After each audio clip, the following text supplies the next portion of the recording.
السلام علیکم ورحمۃ اللہ وبرکاتہ۔ بسم اللہ الرحمن الرحیم۔ الحمد للہ رب العالمین، الصلاۃ والسلام علیک یا سید الانبیاء والمرسلین۔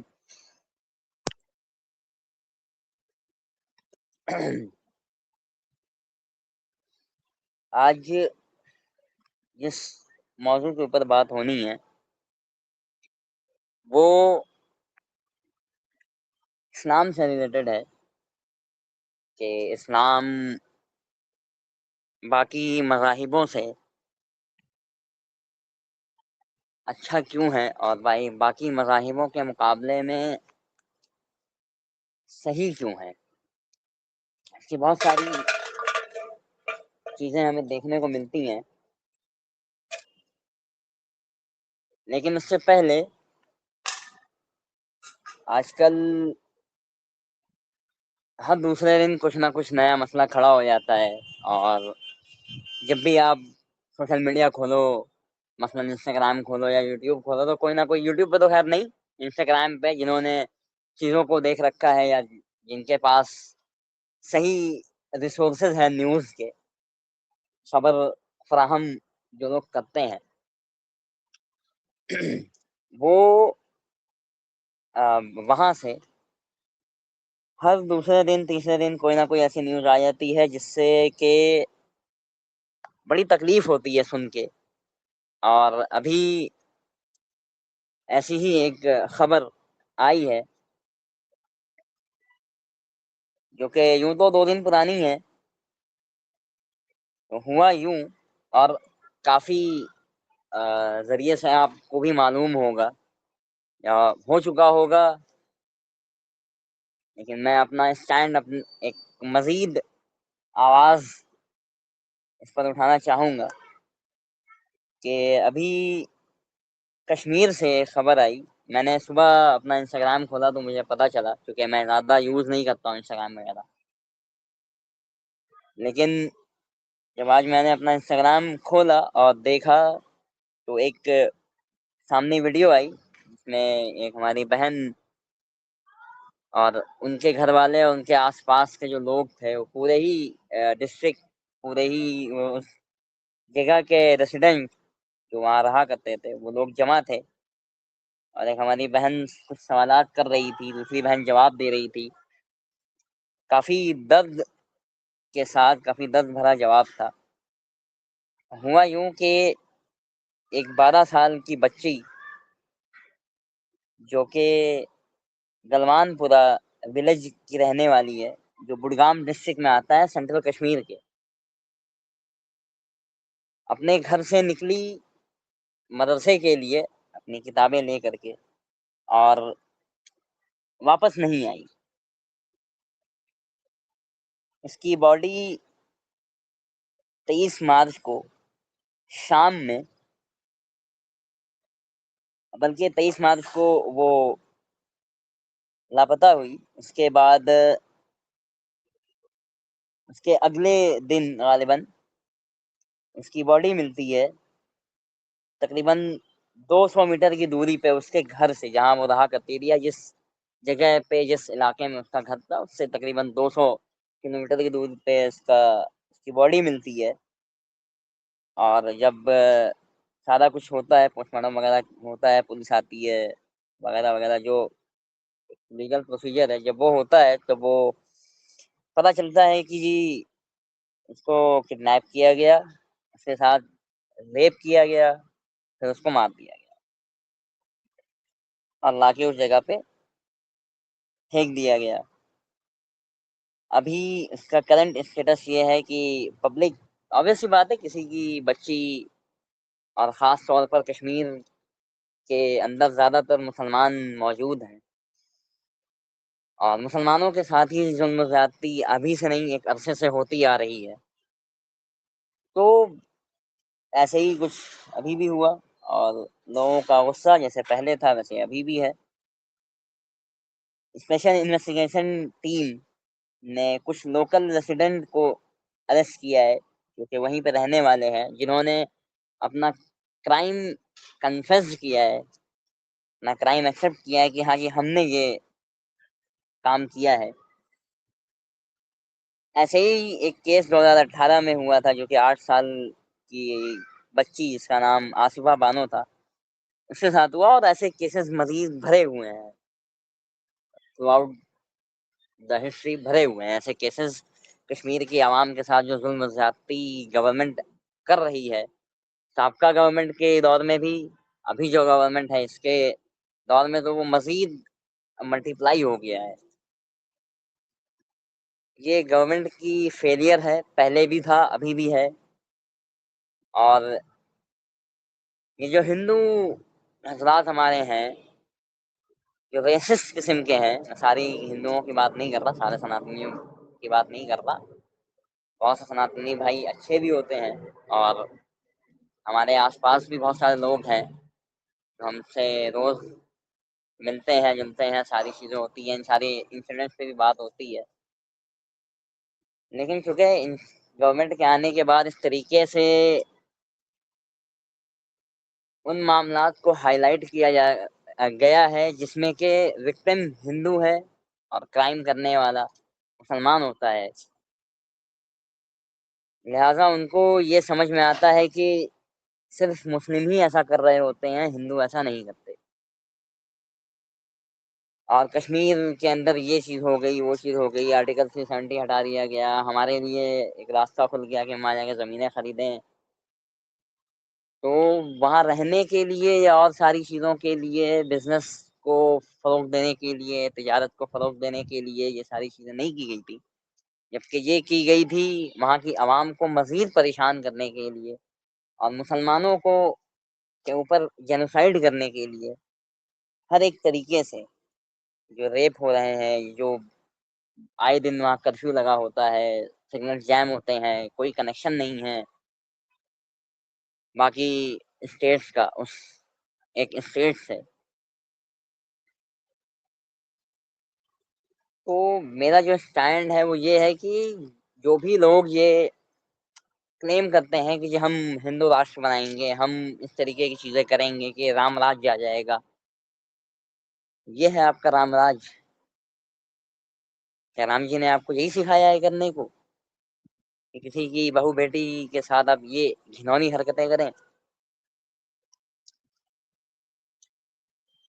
اور اس طریقے سے آپ بناتے پھرے پورے ملک کے اندر؟ بہت ہی شرمناک اور افسردہ کرنے والی خبر ہے، اور جس کے کی نیوز کہیں پہ نہیں آ رہی ہے، جس کی خبر کوئی میڈیا چینل نہیں ڈال رہا ہے. جو انڈیپینڈنٹ لوگ ہیں سوشل میڈیا کے اوپر، وہ ان خبروں کو شائع کرتے ہیں، اور ان کو بھی بہت سارے دھمکیاں، تھریٹس آ رہی ہوتی ہیں، تمہیں یہ کر دیں گے، تمہیں وہ کر دیں گے، وغیرہ وغیرہ اس قسم کی. خیر، میں اس فیملی کے ساتھ، ان لوگوں کے ساتھ کھڑا ہوں، اور بہت افسوس ہے اس بچی کے لیے جو کہ بقول اس کے آس پاس کے لوگ، یا غالباً اس کی بہن تھی جو کہ انٹرویو دے رہی تھی، بتا رہی تھی کہ وہ بچی عالمہ بننا چاہتی تھی، حافظہ بننا چاہتی تھی، قرآن حفظ کرنا چاہتی تھی، اور کہتی تھی کہ میں دین کی خاطر کام کروں گی، عالمہ بنوں گی، لوگوں کو اللہ رسول بتاؤں گی. اتنا کہہ کے ہی وہ اپنے جذباتوں پہ کنٹرول نہیں کر سکی اور رونے لگی. خیر، یہ کوئی نیا انسیڈنٹ یا کوئی نئی ایک خبر نہیں ہے جس سے کہ آدمی لیٹ اٹ گو کر دے، بٹ لوگ پھر بھی اس کو لیٹ اٹ گو کر دیں گے کہ جی 2-4 دن یہ چلے گا، اس کے بعد پھر ختم ہو جائے گا، پھر عوام کسی اور چیز میں لگ جائے گی. چاہے وہ مسلم عوام ہو یا ہندو عوام ہو، وہ اپنے اپنے کاموں میں لگ جائے گی. ان کو جب تک اپنے لوگوں کے ساتھ نہیں ہوتا تب تک ان کو اس ساری چیزوں سے کوئی فرق نہیں پڑتا کہ بھئی کیا ہو رہا ہے کیا نہیں ہو رہا. حقیقت یہی ہے. خیر، اللہ اس بچی کو جنت الفردوس میں اعلیٰ سایہ مقام عطا فرمائے. آتے ہیں اپنی موضوع کی طرف، جو کہ آپ اوپر دیکھ بھی رہے ہوں گے. Why Islam is better than any other religion in the world. تو اسلام باقی اور مذاہبوں سے بہتر یا اور باقی مذاہبوں سے اچھا یا معنی پریکٹیسیبل، جس پر کہ پریکٹس کی جا سکتی ہے، جس کو عام طرز زندگی میں اپنایا جا سکتا ہے اور ساری زندگی اس پرنسپلس پر، اس قوانین کے اوپر رہ کر کے ساری زندگی بتائی جا سکتی ہے. اس کی مختلف چیزیں ہیں، بہت سارے اگزامپلس ہیں، بہت ساری باتیں ہیں کے حوالے سے. ابھی چونکہ بقرعید آنے والی ہے، تو میں چند بات بقرعید کے حوالے سے اس موضوع کو ثابت کرنے کے لیے، اس بات کو ثابت کرنے کے لیے کروں گا کہ اللہ رب العزت نے ہمیں اسلام دے کر کے وہ ساری چیزیں دی جو کہ باقی مذاہبوں میں نہیں ملتی. مثلا جب ہم قربانی کرتے ہیں یا قربانی سے پہلے ایک خاص عمل کرنے کو کہا گیا، جو 9 تاریخ سے لے کر کے فجر کی 9 تاریخ کی فجر سے اور 13 کی عصر تک کلمہ ہم پڑھتے ہیں ہر فرض نماز کے بعد بآواز بلند. حضرات بآواز بلند پڑھتے ہیں، عورتیں آہستہ آواز سے پڑھتی ہیں. یہ ایک عام معمول سے ہٹ کر کے ہمیں اللہ نے حکم دیا کہ یہ کرو، تاکہ تمہیں یاد رہے کہ تم کون ہو. اور وہ تکبیر تشریق کیا ہے؟ تکبیر کیا ہے؟ اللہ اکبر، اللہ اکبر، لا الہ الا اللہ، واللہ اکبر، اللہ اکبر وللہ الحمد. یعنی اللہ سب سے بڑا ہے، اللہ سب سے بڑا ہے. لا الہ الا اللہ، اللہ کے سوا کوئی بھی عبادت کے قابل نہیں ہے. واللہ اکبر، اور اللہ سب سے بڑا ہے. اللہ اکبر، اللہ سب سے بڑا ہے. وللہ الحمد، ہم اس کی حمد و ثنا کرتے ہیں، ہم اس کی بڑائی بیان کر رہے ہیں. یہ ایک عام معمول سے ہٹ کر کے ہمیں کام کرنے کو کہا گیا، جس سے کہ ہمیں یہ یاد رہے کہ ہم مسلمان ہیں اور کتنی بڑی نعمت اللہ نے ہمیں دی ہے. باقی مذاہبوں میں اس طریقے کے کوئی خاص عمل یا خاص وقت پر نہیں کرنے کو کہے جاتے ہیں. قربانیاں بھی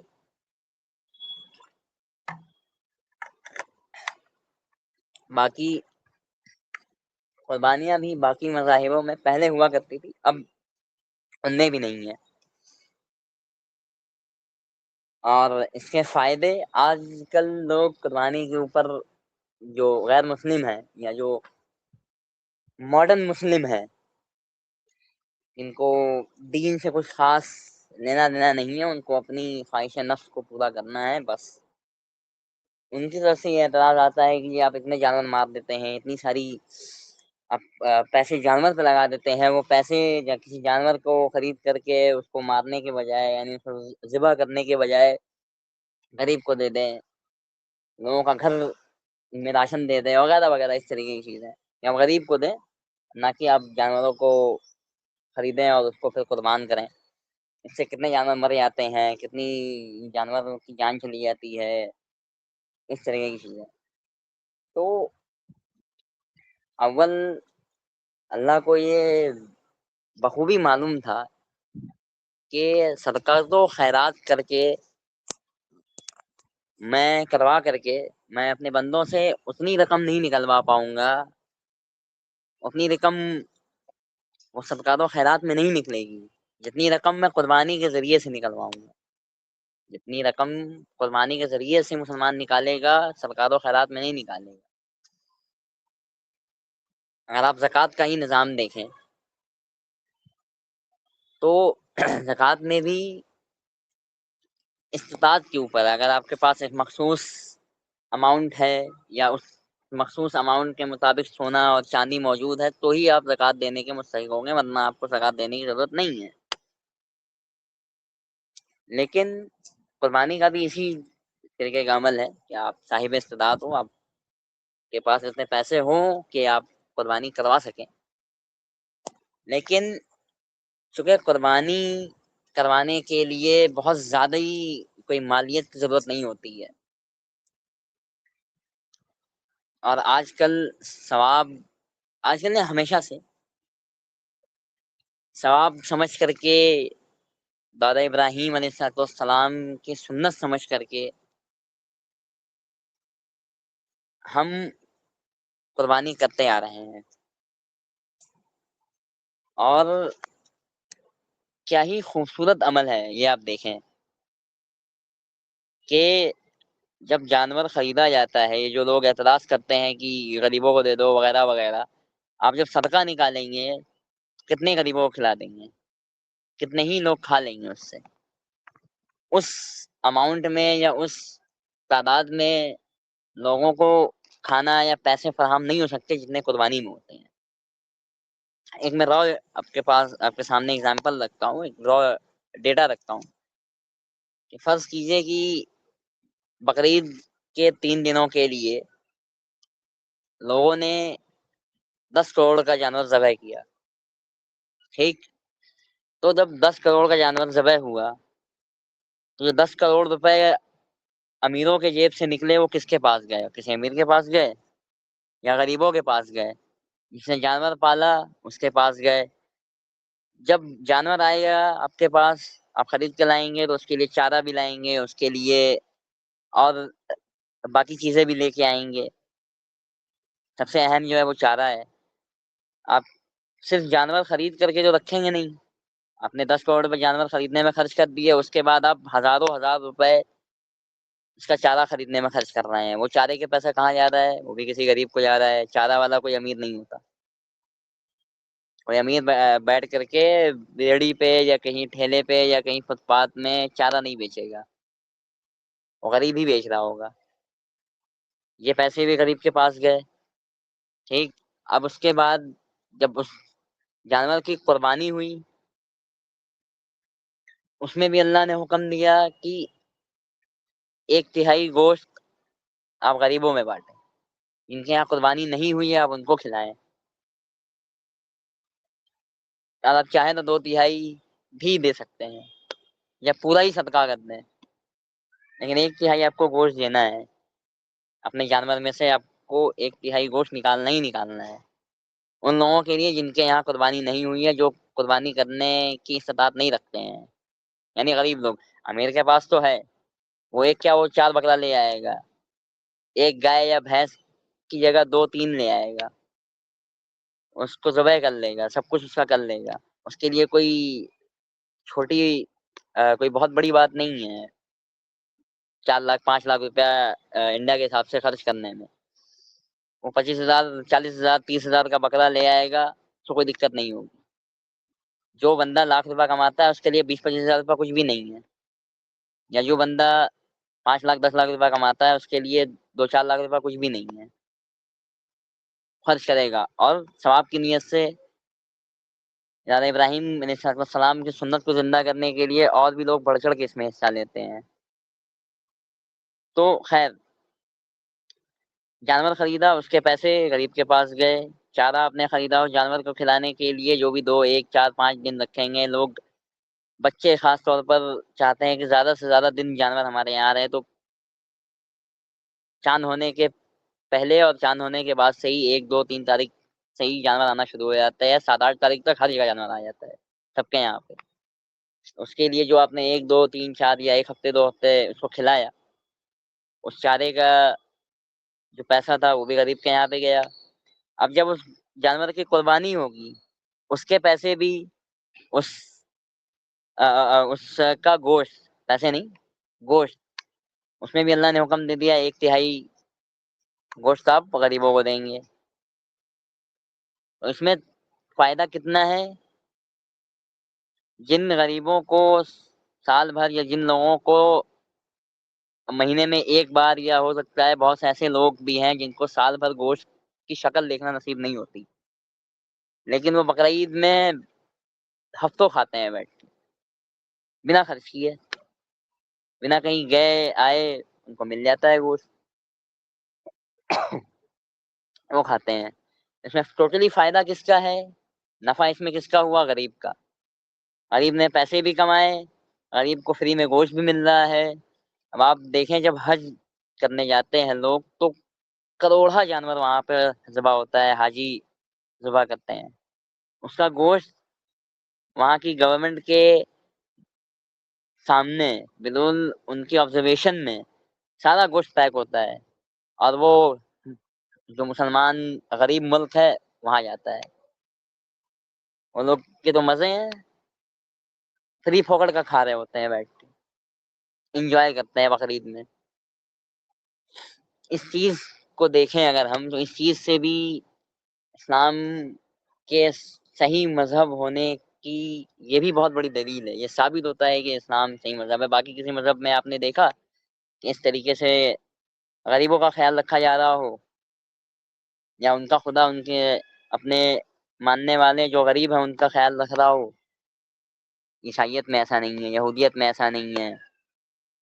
ہندوازم میں ایسا نہیں ہے، جینزم، آپ کا بدھزم ہے، بدھ مت، اس میں بھی ایسا نہیں ہے۔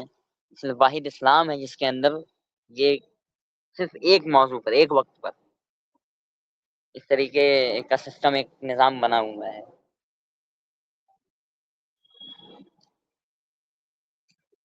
اب آپ دوسری چیز دیکھیں کہ اسلام میں، اچھا یہ بھی اعتراض آتا ہے کہ جی بقرعید میں بڑی گندگی ہوتی ہے وغیرہ وغیرہ، کہ مسلمان قربانی کرتا ہے اور اس کا جو بھی ویسٹ آئٹم نکلتا ہے اس میں سے وہ کہیں بھی پھینک دیتا ہے، خون بہتا ہے، بدبو آتی ہے، ایسا ہے ویسا ہے، یہ کمپلین آ رہی ہوتی ہے صدیوں سے، ایک زمانے سے کمپلین کرتے آ رہے ہیں جو غیر مسلم ہے۔ تو اسلام میں سب سے پہلا حکم طہارت کا ہے۔ نبی صلی اللہ علیہ وسلم کے ہاتھ پر جب بھی کوئی مسلمان ہوتا تھا، نبی صلی اللہ علیہ وسلم اسے کہتے تھے مسلمان ہونے آئے ہو تم غسل کر کے آؤ، پہلے مسلمان ہونے سے پہلے اسے غسل کا حکم دیا جا رہا ہے کہ آپ غسل کریں، پھر آپ اسلام قبول کریں گے۔ اس کے بعد 5 ٹائم نماز، اور نماز بھی بنا کسی بغیر وضو کے نہیں، یعنی اسلام آپ کو 5 ٹائم حکم دے رہا ہے کہ آپ اپنے چاروں اعضاء، ہاتھ پیر ناک کان صاف کریں، چہرہ صاف کریں۔ تو یہ کیسے پاسبل ہے کہ بقرعید کے اندر گندگی ہوتی ہے اور اسلام کے اندر یہ غلط ایک عمل ہے کہ بقرعید میں وہ جانور ذبح کرتے ہیں اور اس کے بعد گندگی ہوتی ہے اس سے؟ اسلام سب سے پہلے تو حکم دے رہا ہے طہارت کا، کہ طہارت سب سے زیادہ امپورٹنٹ چیز ہے، سب سے بڑی چیز ہے اسلام کے اندر۔ پہلی جو ایک عمل ہے وہ طہارت سے شروع ہوتا ہے، کہ آپ اپنے آپ کو صاف رکھیں، آپ اپنے جسم کو، اپنے کپڑوں کو، اپنے گھر کو، آس پاس کے جو ایریے ہیں آپ کے، جس گلی کے اندر، جس محلے میں آپ رہتے ہیں، اس کو آپ صاف رکھیں۔ اس لیے صفائی کو نصف الایمان کہا گیا ہے، ایمان کا ایک حصہ ہے صفائی، طہارت۔ تو یہ بھی ایک بہت بڑی ایک وجہ ہے اسلام کے صحیح ہونے کی۔ آپ دیکھیں غیر مسلموں کو، وہ صبح اٹھتے ہیں تو برش نہیں کرتے، ان کو منہ ہاتھ دھونے سے کوئی لینا دینا نہیں ہے، لیکن اللہ کے رسول صلی اللہ علیہ وسلم نے ارشاد فرمایا کہ جب تم صبح اٹھا کرو تو گندے پانی، یہ برتن کے اندر جو پانی موجود تم نے رکھا ہے بھر کر کے اپنے استعمال کے لیے، صبح اٹھتے ہی اس پانی کے اندر اپنے ہاتھ نہ ڈالو۔ کیوں؟ کیونکہ ہو سکتا ہے تمہارا ہاتھ سوتے ہوئے میں ہاتھ پہ کچھ جانور آ گیا ہو، کچھ گندگی لگ گئی ہو، تم سو رہے، تمہیں پتہ ہی نہیں چلے گا کہ کیا ہوا، لیکن ایسا امکان ہے کہ تمہارے ہاتھ پہ گندگی لگ گئی ہو، کوئی جانور بیٹھ گیا ہو، کوئی کیڑا ہاتھ سے کے اوپر سے گزر گیا ہو۔ اس لیے تم ٹھہرے ہوئے پانی کے اندر ہاتھ نہ ڈالو۔ ایسے ہی ایک اور میں آپ کو مثال دوں کہ صفائی ستھرائی کا کتنا احتیاط کیا گیا ہے اسلام کے اندر، کہ بغیر پاکی کے آپ نماز نہیں پڑھ سکتے۔ اگر آپ کے کپڑے پر ایک ہتھیلی کی جو گہرائی ہے، یعنی یہ سمجھ لے کہ سکہ، ایک 10 کا سکہ بھی آتا ہے نا، 10 کے سکے کے برابر اگر آپ کے ہاتھ پر، آپ کے کپڑوں پر گندگی لگی ہے تو اسے دھونا لازم ہے۔ لیکن جو غیر مسلم ہے ان کے لیے کچھ بھی نہیں ہے، وہ عیسائی ہو یا وہ ہندو ہو، وہ یہودی ہو، کوئی فرق نہیں پڑتا ان کو، ویسے ہی اٹھتے ہیں بغیر منہ ہاتھ دھوئے چلے جاتے ہیں، آفس چلے گئے، کالج جانے والا کالج چلا گیا، اسکول جانے والا بندہ اسکول چلا گیا، ان کو کوئی مطلب نہیں ہے ان چیزوں سے کہ صفائی کیا ہوتی ہے، طہارت کیا ہوتی ہے۔ تو اچھا، اس سے ایک اور بات مجھے یاد آئی کہ ابھی میں ایک ویڈیو دیکھ رہا تھا، اس پر ایک مفتی صاحب تھے، انہوں نے بتایا کہ ایک عیسائی جو کہ عیسائی ملک میں رہتا تھا، یعنی یورپ میں کہیں رہتا تھا، وہ مسلمان ہوا، اور اسی بیس پہ ہوا کہ اس نے دیکھا کہ میرے، وہ دھوبی تھا، لانڈری کا کام کیا کرتا تھا، اس نے اپنے یہاں دیکھا کہ جب غیر مسلموں کے کپڑے آتے ہیں تو اس پر حیض و نفاس کا خون لگا ہوتا ہے، گندگی لگی ہوتی ہے، یعنی وہ اسپرم، چاہے وہ وائٹ والا ہو یا جو ڈارک والا ایک اسپرم ہوتا ہے وہ، یا عورتوں کو جو پیریڈس میں خون وغیرہ آتے ہیں اس کے داغ، اس طریقے سے گندگی ان کے کپڑوں پہ ہوتی تھی جب بھی وہ اس کے ان لوگوں کے کپڑے آتے تھے دھلنے اس شخص کے پاس۔ لیکن وہیں مسلمان کا جب کپڑا آتا تھا، کسی اسلام کو فالو کرنے والے بندے کا جب کپڑا آتا تھا، وہ بالکل صاف ہوتا تھا۔ شروعات میں اسے سمجھ نہیں آیا کہ ایسا کیوں ہے، لیکن جب بار بار اس نے یہ چیز نوٹس کی کہ یہ غیر مسلم کے کپڑے اتنے گندے اور مسلمان کے کپڑے بالکل صاف ستھرے، ایسے کہ دھونے کی ضرورت ہی نہیں ہے، پھر بھی وہ دھلوا رہے ہیں، اس طرح کی کوئی گندگی موجود نہیں ہے ان کے کپڑوں پر۔ پھر اس نے ریسرچ کی کہ بھائی کیا بات ہے کہ غیر مسلموں کے کپڑے اس طریقے سے اس حالت میں آتے ہیں کہ ان کو ہاتھ لگانے کا دل نہیں کرتا، اور مسلمانوں کے کپڑے بالکل صاف ستھرے آتے ہیں، ان کو کہ ایسے اگر آپ اوپر سے دیکھیں تو ان کو دھونے کی ضرورت ہی نہیں ہے۔ خیر اس نے ریسرچ کی سارا کچھ، تو اسے پتا چلا کہ اسلام میں یہ حکم ہے کہ آپ گندے کپڑوں میں نہیں رہ سکتے، گندگی میں نہیں رہ سکتے، آپ مزید یا زیادہ دیر تک ناپاکی کی حالت میں نہیں رہ سکتے۔ پھر اس نے آگے اور ریسرچ کی، اور اس کے بعد پھر الحمدللہ وہ مسلمان ہوا۔ یعنی طہارت کے احکام دیکھنے کے بعد وہ شخص مسلمان ہو گیا، کیونکہ اسے اپنے لوگوں کے اندر یہ گندگی نظر آئی کہ کوئی اس طریقے کا گندا کیسے ہو سکتا ہے، اور یہ لوگ اس طریقے سے صاف کیوں ہیں، ان کے کپڑے اس طریقے سے صاف کیسے رہتے ہیں، یہ اتنا خیال کیوں کرتے ہیں، کس وجہ سے کرتے ہیں، کس کے حکم پہ کرتے ہیں، وہ کیا وجہ ہے جو کہ ان کو موٹیویٹ کرتی ہے ان چیزوں پر۔ یہ بھی تو ہو سکتا ہے نا کہ کوئی نوجوان ہے تو اپنے کپڑوں کو صاف رکھتا ہوگا، لیکن شادی شدہ آدمی اتنی زیادہ فوکس نہیں کرے گا، لیکن مسلمان چاہے شدہ ہو یا شادی شدہ ہو، دونوں کے یہاں پر دونوں حالتوں میں، دونوں صورتوں میں ان کے کپڑے، ان کی جو گھر ہے، ان کا ایریا بالکل صاف ہوتا ہے۔ تو یہ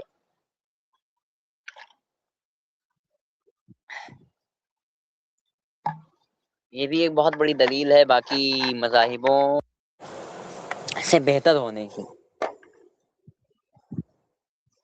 اسلام سب سے پہلے اپنے آپ کو صاف کرنے کا حکم دیتا ہے کہ آپ اپنے آپ کو صاف رکھو۔ اور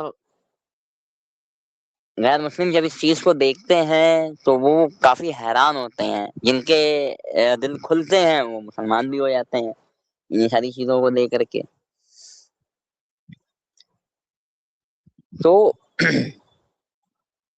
ایک تو اس معنی میں اسلام بہتر ہے،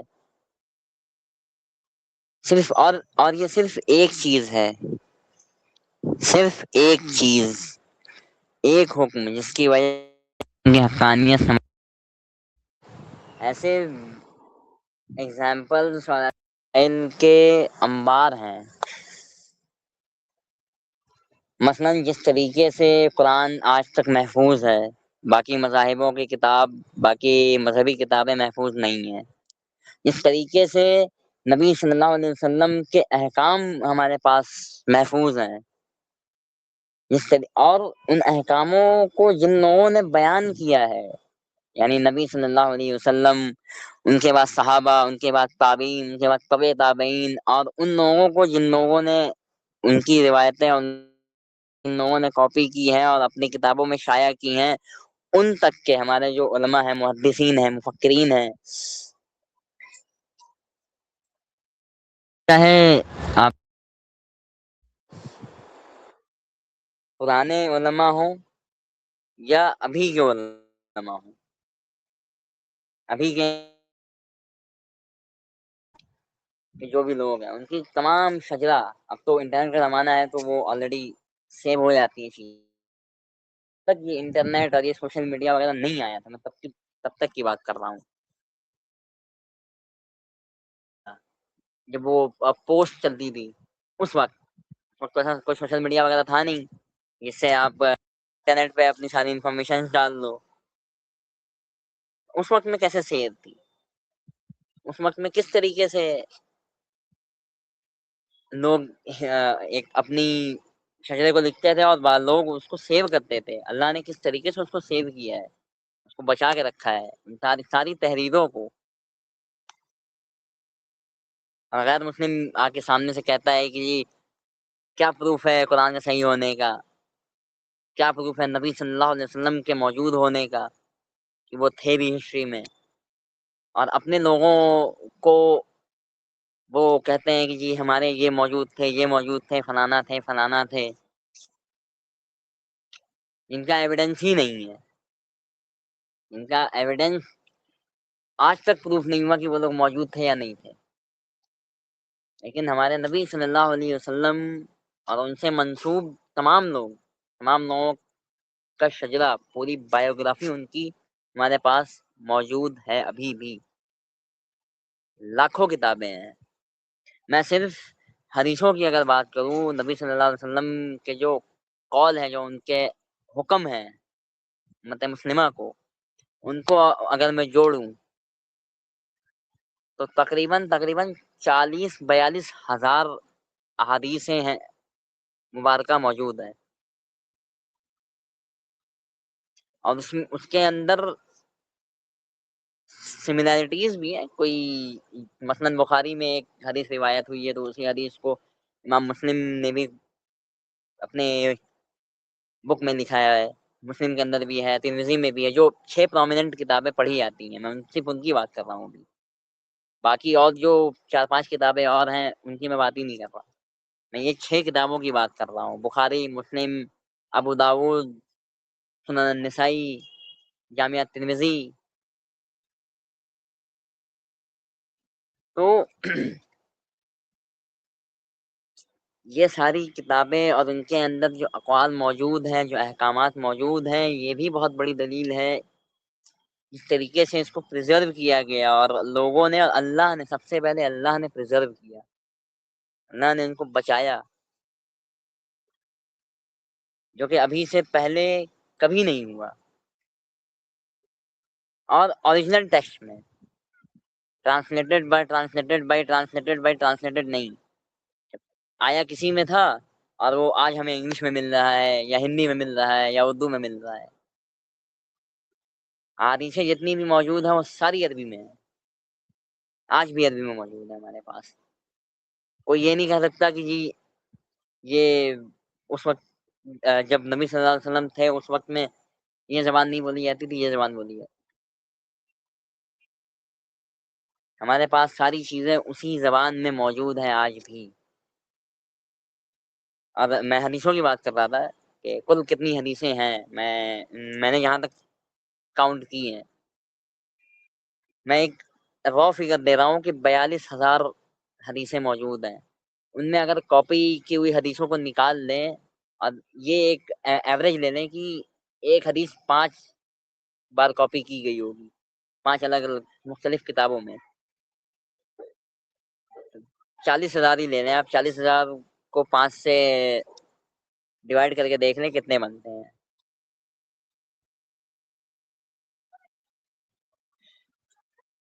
تو ایک سیکنڈ میں رک جائیں ذرا. 40,000 بائی 5 کے 20 تقریباً 20,000 ہوں گی.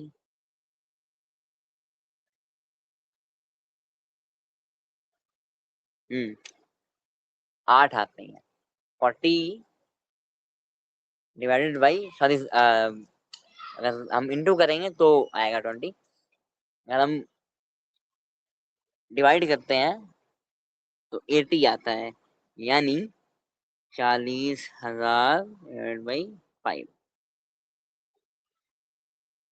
یعنی 8 سے 10,000.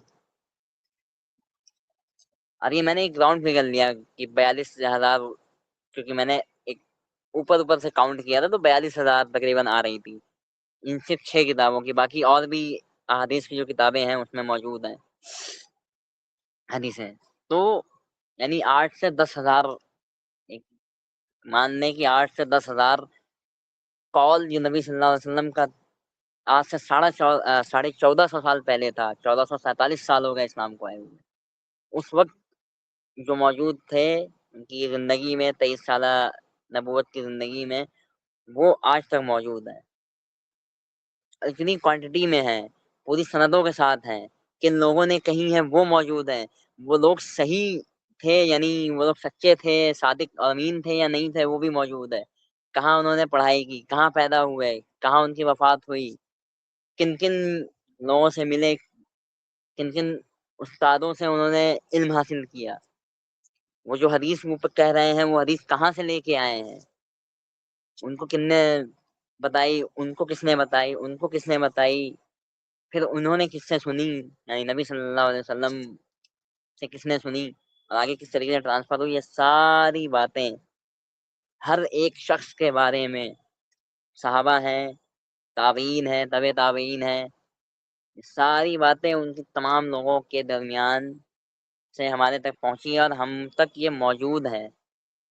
وہی ایک نیریشن چین ہے لمبی چوڑی. ابھی میں ایک ہمارے سناتنی بھائی ہیں ان کو میں سن رہا تھا اور اتفاق سے نام بھی ان کا سناتنی تھا. تو سناتنی جو ہے صاحب وہ آئے کہ جی کچھ اعتراض لے کے آئے تھے. کچھ سوال تھا یا اعتراض تھا, کافی وقت ہو گیا دیکھے ہوئے مجھے. تو مفتی یاسر صاحب کی اسٹریم پہ آئے. وہ 2 بار آئے تھے, ایک بار سے پہلے بھی آئے تھے اور ابھی تقریباً 1 ہفتے پہلے میں نے وہ اسٹریم دیکھی. ویڈیو کاٹ کر جو لگاتے ہیں پوری اسٹریم نہیں تھی, ان کا ایک پارٹ تھا. وہ یہ لے کے آئے کہ جی ہمارے پاس جو ہم کلیم کرتے ہیں کہ ہمارے پاس سندوں کے ساتھ ساری چیزیں اوریجنل ٹیکسٹ کے اندر موجود ہے, وہی کلیم انہوں نے کیا اپنے دھرم کے بارے میں کہ جی سناتن بہت پرانا دھرم ہے اور اتنے سالوں سے چلا آ رہا ہے.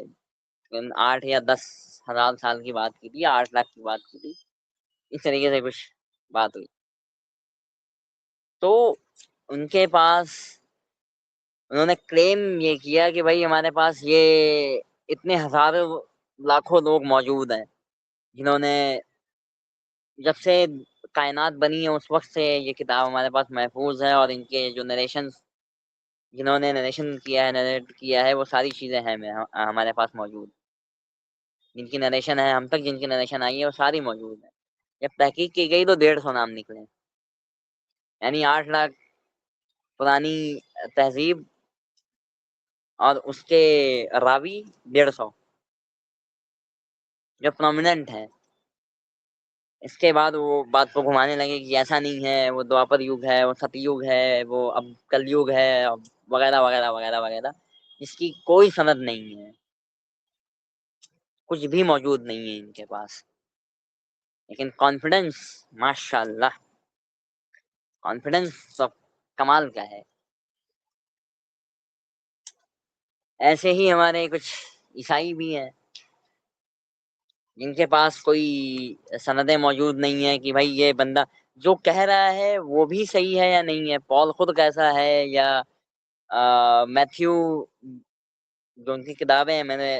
مجھے ان کی کتابوں کے بارے میں اتنا نہیں پتا، لوک اور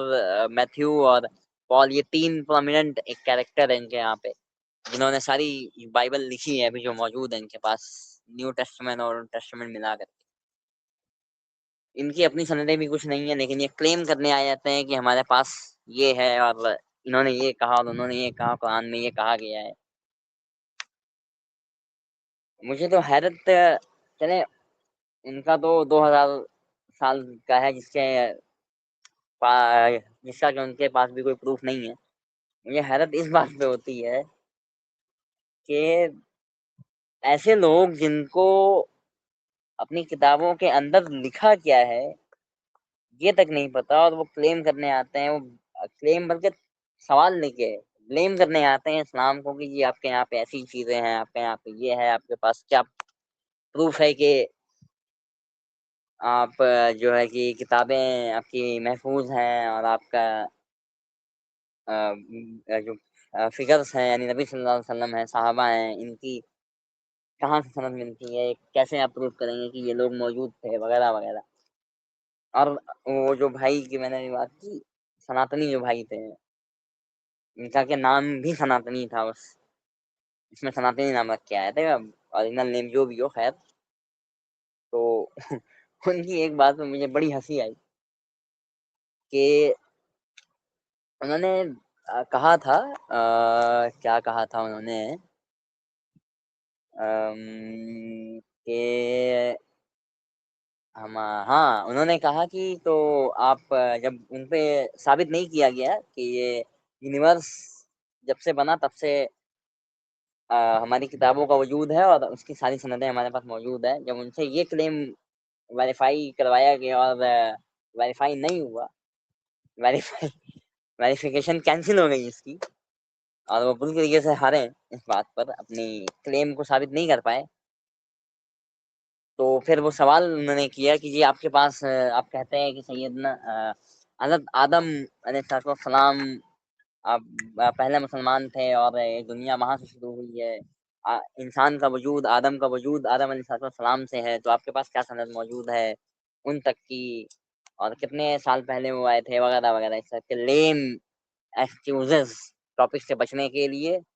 اور اپنی کتابوں کو صحیح ثابت کرنے کے لیے، جو کہ زندگی میں کبھی نہیں ہونی۔ ہندوؤں کے پاس کچھ بھی نہیں ہے بولنے کو۔ اس پہ مفتی صاحب نے بڑا زبردست جواب دیا کہ ہم تو، اور میں بھی یہی، ہمارا تو بھائی دعویٰ ہی یہی ہے نا، میرا بھی یہی کہنا ہے، جو انہوں نے جواب دیا وہی چیز میں بھی کہوں گا یہاں پر، کہ ہمارا تو یہ دعویٰ ہی نہیں ہے کہ ہمارے پاس قرآن حضرت آدم علیہ السلام کے وقت سے ہے۔ ہم تو کہتے ہیں کہ ہمارے پاس قرآن آئی 1450 سال پہلے، جب محمد رسول اللہ صلی اللہ علیہ وسلم دنیا میں آئے، اور دنیا میں آنے کے بعد بھی فوراً نہیں آئی، جب وہ 40 سال کے ہوئے تب ان کو نبوت ملی، اور 23 سال اور مزید ان کی زندگی تھی، 63 سال میں انہوں نے دنیا سے پردہ فرمایا۔ 23 سال کے اندر ماحول اور وقت کے اعتبار سے قرآن نازل ہوا، اسی اعتبار سے انہوں نے احکام بتائے، اس کے مطابق اس سے جو ریلیٹ کرتے تھے۔ تو بھائی ہمارا تو یہ دعویٰ ہی نہیں ہے۔ تو اس بات کو بھائی جو تھے وہ ڈاج کرنے لگے کہ نہیں آپ بھی بتائیں آپ کے پاس کیا پروف ہے، وغیرہ وغیرہ۔ تو اس طریقے کا سین چلتا ہے، ایسے ہی ہے یہ جو ٹنی حضرات ہے نا، یہ ایسے ہی ہے، ان کا اپنی کتابوں کے بارے میں گیان گھنٹے بھر کا نہیں ہے، بلیم کرنے ہمیں آ جاتے ہیں۔ اچھا ابھی تک کوئی بھی جو بھائی صاحب ہے وہ آئے نہیں ہیں، ابھی تک کے کوئی بھی ہمارے سناتنی بھائی پیارے بھائی آئے نہیں ہیں ہمارے یہاں پر بات کرنے کے لیے، کیونکہ کچھ ہے ہی نا بھائی، ان کے پاس کچھ ہے ہی نہیں، اگر ہو تب تو آئیں گے، ان کو تو لوگوں نے پہلے ہی ڈیبنک کر دیا ہے الحمدللہ ہمارے لیے، ہم جیسے ناچیز اور ناخلف لوگوں کے لیے تھوڑا راستہ آسان ہے کہ ہمیں وہ آرگیومنٹ نہیں کرنی پڑتی ان لوگوں سے، بڑا مہربانی ہے بہت زیادہ، وہ مفتی یاسر صاحب ہیں یا ہمارے عامر بھائی ہیں، عاطف ریان بھائی ہیں، اقمال اسلام بھائی ہیں، اور اس طریقے سے بہت ساری بہنیں بھی ہماری ہیں، سلینا ہے، اور اس طریقے سے بہت ساری بھائی اور بہنیں موجود ہیں جو کہ ہمارے لیے راستہ تھوڑا آسان کر دیا ہے، کیونکہ ان کے پاس کچھ ہے نہیں، یہ آلریڈی ڈیمنک ہو چکے ہیں، ان کے پاس کوئی ایسی چیز نہیں باقی ہے کہ جس سے یہ اپنے ریلیجن کو اچھا دکھا سکے اور ہمارے ریلیجن کو غلط کہہ سکے، اسلام کو غلط کہہ سکے۔ اسلام کی حقانیت اسی بات سے ثابت ہوتی ہے نا کہ جو جس طریقے سے کلیم ہے اسلام کے اندر، جس کو سائنٹسٹ نے آ کر کے بعد میں پروف کیا، مثلا جو میں نے پہلے بات کی بقرعید کی، یہ کہتے ہیں کہ حلالہ سوری حلالہ کہہ رہا ہوں میں، یہ الگ ہی مسئلہ ہے تو ہاں کیا کہتا تھا میں، تو یہ جو بات کرتے ہیں کہ حلال میٹ حلال میٹ کیوں کھاتے ہیں، حلال میٹ کی کیا ضرورت ہے، وغیرہ وغیرہ، اس چیز کو تو اب سائنٹسٹ اور ڈاکٹرز پروو کر رہے ہیں کہ جو گوشت مسلمان کھاتے ہیں وہ زیادہ اچھا ہوتا ہے، اچھی کوالٹی کا ہوتا ہے، اس کے اندر کوئی نقصان نہیں ہے، فائدہ ہی فائدہ ہے۔ اور کیسے ہے، جب آپ جانور کو اس کے آگے سے، یعنی جہاں سے فوڈ پائپ جا رہی ہے اس جگہ سے جب آپ ذبح کرتے ہیں اور پیچھے کے ایریا سے ذبح نہیں کرتے، پیچھے جو گردن ہے اس کی بیک سے جب ذبح نہیں کرتے، تو مائنڈ ہمارا جو برین ہے ہمارا وہ دو حصوں میں ڈیوائڈ ہے، ایک جو کہ انسٹنٹ ریئیکشن دیتا ہے، مثلا جب کوئی آپ کو کوئی گرم چیز آپ کے ہاتھ پہ سٹاتا ہے تو آپ کا ہاتھ پہلے پیچھے آتا ہے، ایسا نہیں ہے کہ آپ کا ہاتھ وہیں پہ رہتا ہے اور آپ دیکھتے ہو سوچتے ہو کہ کیا ہے کیا نہیں ہے، پھر آپ اپنا ہاتھ پیچھے کرتے ہو کہ ارے یہ تو گرم ہے، یا مثلا کوئی سگریٹ کسی نے لگا دی، یا کتا اگر آپ کے پاس آیا اور اس نے بھو کیا، اس نے بھونکا، تو آپ ترنت جو ہے پیچھے آؤ گے، آپ انسٹنٹ ریئیکشن آپ کا ہوگا پیچھے آنے کا، نہ کہ آپ اس کو دیکھو گے کہ ارے جی کتا ہے کہ کیا ہے، یہ پتا نہیں نا، وہ کتا شاید ہو سکتا ہے بھونک کر کے آپ کے اوپر جمپ کرنے کو تیار ہو، کاٹنے کو تیار ہو، اس لیے باڈی انسٹنٹ ریئیکٹ کرتی ہے اور پیچھے کی طرف جاتی ہے، صحیح ہے، یہ کام اس پیچھے سے جو نس جا رہی ہے اس کا ہے، آگے والی کا نہیں ہے۔ جب آپ پیچھے سے کام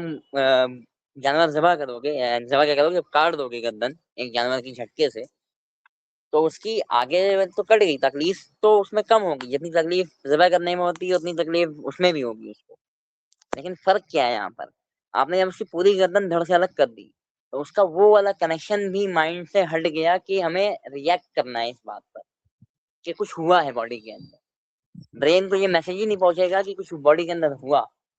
لیکن جب آپ اس کو گردن کے آگے سے، آگے والے حصے سے فوڈ پائپ کو کٹ کرتے ہوئے جب آپ کی نسوں کو کاٹیں گے، جو نس کٹتی ہے جس سے خون نکلتا ہے اور دل بند ہونا شروع ہوتا ہے، دھیرے دھیرے کر کے دل بند ہونے لگتا ہے، جب یہ چیز یہ عمل ہوگا نا تو اس سے وہ کنیکشن باقی رہے گا برین کا اس جانور کی باڈی کا، جس سے کہ وہ ریئیکٹ کرتا ہے، جب آپ ذبح کریں گے آگے سے اس کو تو خون بہت تیزی سے نکلے گا، یعنی اس کی باڈی کو یہ پتا چلا، اس کی برین کو یہ پتا چلا کہ بھائی ایمرجنسی نافذ ہو گئی ہے، کہیں سے کچھ کٹا ہے، لہٰذا اس کی باڈی ریئیکٹ کرے گی، اس لیے وہ تڑپتا ہے، تڑپتا اس وقت بھی جب آپ اس کو گردن بالکل دھڑ سے الگ کر دیتے ہو، لیکن چونکہ پیچھے کا کنیکشن اس کا کٹ گیا،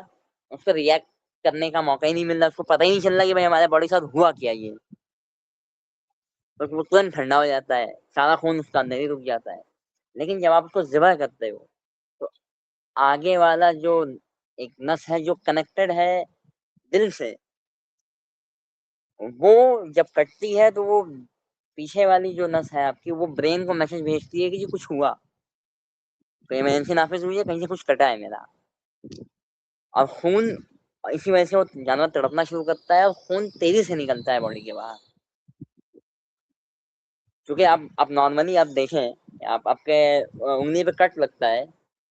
تو خون بڑی تیزی سے نکلتا ہے، ٹھیک ہے، آپ کے برین کو خبر گئی کہ بھائی کچھ ہوا، کٹا میرا کہیں پہ، خون ترنت بالکل اسپیڈ کے ساتھ نکلتا ہے، اور کچھ وقت کے بعد وہ وائٹ ہو جاتا ہے، وہ خون جو ہے جمنا شروع ہوتا ہے وہاں پر، یعنی جب کٹتا ہے تو وائٹ ایک ہوتا ہے نا، تھوڑی دیر بعد خون نکلتا ہے، کیونکہ اس وقت اس کو برین کو پتہ ہی نہیں ہوتا کہ ہوا کیا. لیکن جب ایک جگہ سے خون جو سرکولیٹ ہو رہا ہے جب وہ جاری ہونا شروع ہوتا ہے تو برین کو پتہ چلتا ہے کہ جی یہ تو ہاتھ کٹا ہے میرا، کہیں پر کٹ لگا ہے، لہٰذا وائٹ پلیٹلیٹس آ جاتی ہیں جو کہ خون کو روک لیتی ہیں باہر آنے سے. ٹھیک ہے، تو ایسے ہی جب آپ جانور کو ذبح کریں گے تو باڈی کے اندر حرکت ہوگی، باڈی کو برین کو پتہ چلے گا کہ کچھ ہوا اور ہم باڈی کا کوئی حصہ کٹا ہے، لہٰذا خون ترنت اس کے اندر بھیجا جاتا ہے، اس لیے جانور تڑپتا بھی ہے اور خون تیزی کے ساتھ باہر نکل رہا ہوتا ہے، دل بند ہونے لگتا ہے، لیکن اس کا وہ کنیکشن جو دماغ کو خبر دیتا ہے کہ کچھ ہوا اور اس پہ ریئیکٹ کرنا ہے، ہمیں انسٹنٹ ریئیکشن دینا ہے، وہ کنیکشن چالو رہتا ہے، باڈی کے اندر سارا خون اس کا نکل جاتا ہے. اور ڈاکٹرز بھی یہ کہتے ہیں ابھی کے وقت میں، جو نبی صلی اللہ علیہ وسلم اللہ رب العزت نے 14,500 سال پہلے حکم دیا کہ حرام گوشت نہ کھاؤ، اللہ رب العزت نے قرآن میں کہا نا حرام گوشت نہیں کھاؤ، حلال کھاؤ، اس کا طریقہ نبی صلی اللہ علیہ وسلم نے بیان کیا. کیا وہ کسی میڈیکل کالج کے فارغ تھے؟ کسی میڈیکل کالج سے انہوں نے MBBS MS اور PhD کر رکھی تھی؟ نہیں، وہ تو بظاہر لکھنا پڑھنا بھی نہیں جانتے تھے، وہ کچھ دیکھ کے ہمارے آپ کی جگہ لکھ نہیں سکتے تھے، کچھ دیکھ کے ہمارے آپ کی جگہ پڑھ نہیں سکتے تھے. اللہ نے ان کو اس یہ جو ایک خاص قسم کی ایبیلٹی ہے، اس سے اس کو ان کو نہیں دیا یہ ثابت کرنے کے لیے کہ جس کو یہ دو ایبیلٹیز جو کہ دنیا میں سروائیو کرنے کے لیے سب سے زیادہ ضروری ہے، اس کے بغیر وہ ایسی ایسی باتیں بتا رہا ہے جو دنیا میں آج جا کے ثابت ہو رہی ہے. میڈیکل سائنس نے جب ترقی کی تو اس نے بتایا کہ ہاں جی یہ حلال والا جو میٹ ہے یہ زیادہ اچھا ہوتا ہے، چونکہ اس کے اندر خون نہیں ہوتا، اور جانور کا خون یا خون ویسے بھی ناپاک ہوتا ہے، پلید ہے، گندگی ہوتی ہے خون کے اندر، لہٰذا جب آپ ذبح کریں گے تو خون نکل جائے گا سارا، تو گوشت زیادہ لمبا ٹکے گا، آپ اس کو زیادہ دن تک فریز کر کے کھا سکتے ہیں. لیکن جو جھٹکے والا گوشت ہوگا اس کو زیادہ دن تک فریز نہیں کر سکتے، وہ سڑ جائے گا، کیونکہ اس کے اندر خون موجود ہے، اس کے گوشت میں، اس کی رگوں میں خون موجود ہے. اب آپ دیکھیں یہ نبی صلی اللہ علیہ وسلم 14,500 سال پہلے بتا رہے ہیں، اب میڈیکل سائنس آج پروف کر رہی ہے کہ جی یہ حقیقت ہے، اس وجہ سے مسلمان حلال گوشت کھاتا ہے، حرام گوشت نہیں کھاتا. طریقہ نبی صلی اللہ علیہ وسلم یہ جو حکم آیا اس کو نبی صلی اللہ علیہ وسلم نے 14,500 سال پہلے بتا دیا. اللہ نے تمہیں حلال کھانے کو کہا ہے، حرام کھانے سے منع کیا ہے، اس طریقے سے کر کے کھاؤ گے تم. اور بہت ساری اس طریقے کی میڈیکل قرآن کے اندر موجود ہیں، جیسے دو سمندر جو آپس میں ملتے نہیں ہیں. آج سائنس بتاتی ہے کہ ایک سالٹی واٹر ہے، ایک فریش واٹر ہے، لیکن نبی صلی اللہ علیہ وسلم نے اس وقت بتا دیا تھا اور جبکہ کوئی سائنسی ایجادات نہیں ہوئی تھی، کوئی سائنس ڈیولپ نہیں ہوئی تھی، یہاں تک کہ نبی صلی اللہ علیہ وسلم اور ان کے ساتھی صحابہ رضوان اللہ تعالیٰ اجمعین عرب سے، اس ریگستان سے کبھی باہر نکلے ہی نہیں. وہ کیا جانتے ہیں کہ پیسیفک اوشن کہاں ہے اور وہ دریا کہاں ہے جہاں جو آپس میں ملتا نہیں ہے، لیکن اللہ نے بتا دیا. خیر، اسٹریم اب اختتام کی طرف ہے. یہ کچھ چند مثالیں تھیں جو کہ اسلام کو، اسلام کے حق مذہب ہونے کو ثابت کرتی ہیں. ہر ایک حکم اس کا اسلام کو ثابت کرتا ہے کہ یہ حق اور سچا مذہب ہے. اس کے علاوہ کوئی مذاہب، کوئی بھی رولز اینڈ ریگولیشنز دکھیں گے اچھے، دکھنے میں ہو سکتا ہے کہ وہ اچھے ہوں، مثلا سیکولرزم ہے، فیمنزم ہے، اس طریقے کے جو نام نہاد چیزیں ہیں جس کا کہ بہت بڑا جھنڈا لگا ہوا ہے، اونچا جھنڈا ہے، لیکن حقیقتاً اس میں نوع انسان کا، عام انسانوں کا نقصان ہی ہے، فائدہ کچھ بھی نہیں ہے، ہر لحاظ سے نقصان ہو. چند لوگوں کو فائدے ہوں گے لیکن میجورٹی اس کا نقصان اٹھائے گی. لیکن جو اسلام کا نظام ہے، اسلام کی جو باتیں ہیں، وہ پورے آدم ذات کے لیے، پورے نوع انسان کے لیے ہدایت، بخشش اور نجات کا راستہ ہے. جس نے اس کو اپنا لیا وہ اس دنیا میں اور آخرت میں پاس ہو گیا. جس نے اس کو ٹھکرا دیا وہ اس دنیا میں ذلیل و خوار ہوگا. وہ بعض دفعہ ہمیں دکھتا نہیں ہے، بعض دفعہ دکھتا ہے، لیکن وہ در حقیقت دکھے یا نہ دکھے وہ ذلیل و خوار ہو ہی رہا ہے. ذلیل و خوار ہونا صرف گالیاں سامنے والے کی طرف سے آنی یا پتھر پڑنے یا مار پڑنی، گھوسے پڑنے کو نہیں کہتے ہیں. ذلیل ہونا اس کو بھی کہتے ہیں کہ وہ مینٹل ڈس آرڈر ہو گیا، پریشانیوں میں مبتلا ہے، کوئی نہ کوئی پریشانی اس کو ہمیشہ ہی ہے. یہ بھی ذلیل و خوار ہونے کا ایک طریقہ ہے. بے سکونی اس کو ہوگی دنیا کے اندر، اور آخرت کی جو بے سکونی ہے اس کے بارے میں اللہ نے واضح کر دیا کہ میں اسے آندھے منہ جہنم کی آگ میں ڈالوں گا. تو یہ چند آپ کے سامنے مثالیں تھیں جو کہ اسلام کو ثابت کرتی ہیں کہ اسلام حق کا مذہب ہے، ایک بالکل صحیح، اور انسان کی نفسیات کے اوپر ہے. انسان کا جو نیچر ہے نا، مرد ہو، عورت ہو، بچے ہوں، بوڑھے ہوں، کسی بھی عمر کے ہوں، کسی بھی آپ کے ملک کے ہوں، ان کے حساب سے ہے. نیچر کا دوسرا نام اسلام ہے، یوں سمجھ لیں آپ. ہم کہتے ہیں نا کہ یہ تو نیچر ہے، تو نیچر کا ہی دوسرا نام اسلام ہے. جو ساری چیزیں نیچر کے اندر موجود ہیں اور جس چیز کو ہم نیچر مانتے ہیں وہ ساری چیزیں اسلام کے اندر ہیں. وہ ساری چیزیں اسلام بتاتا ہے، اسلام سکھاتا ہے. اسلام ان چیزوں کو اپنی زندگی کے اندر عمل کرنے، ان چیزوں پر اپنی زندگی کے اندر عمل کرنے کو کہتا ہے. بس اسلام نیچر کا دوسرا نام ہے. اس لیے